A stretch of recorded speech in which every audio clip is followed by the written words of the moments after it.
ভিকি জাহেদ মানে suspense, mystery বা থ্রিলারের জমজমাট আয়োজন, সঙ্গে যুক্তি আর ব্যাখ্যার নিখুঁত প্রক্ষেপণ। এবারও কি তাই হতে যাচ্ছে? এবার এই নির্মাতার আসছে ফ্ল্যাশ ফিকশন অন্ধ বালক। এখানে ভিকিকে দর্শকরা কিভাবে পাবেন? আগের মতো করে ভাবলে হয়তো হবে না। গল্পের ধরন আর নির্মাতার ব্যাখ্যায় তেমনটাই মনে হতে পারে দর্শকদের। ভিকি জানান, অন্ধ বালক লেখা নাজিম উদ দৌলার। এ গল্পে প্রেম আছে, প্রেমের পরিণতিও আছে, কিন্তু সেই পরিণতিতে পৌঁছাতে অন্যরকম পথে হাঁটতে হয় চরিত্রদের। এখানে ভাগ্য, ভবিষ্যৎবাণীর মতো বিশ্বাস অবিশ্বাসের দোলাচল রয়েছে। ভিকি জাহেদ বলেন, ঢাকার বিভিন্ন লোকেশনে অন্ধ বালকের শ্যুট হয়েছিল। এখন এটি রিলিজ হতে যাচ্ছে। নাজিম উদ দৌলা ভাইয়ের গল্পটা বেশ ইন্টারেস্টিং।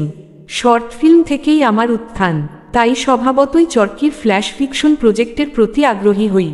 আমার বিশ্বাস, দর্শক একটা ভিন্ন স্বাদের গল্প দেখতে পারবেন। দর্শক প্রতিদিনের বিনোদনের সংবাদ পেতে এখনই আমাদের চ্যানেলটি সাবস্ক্রাইব করে বেল আইকনটি ক্লিক করে রাখুন। ধন্যবাদ।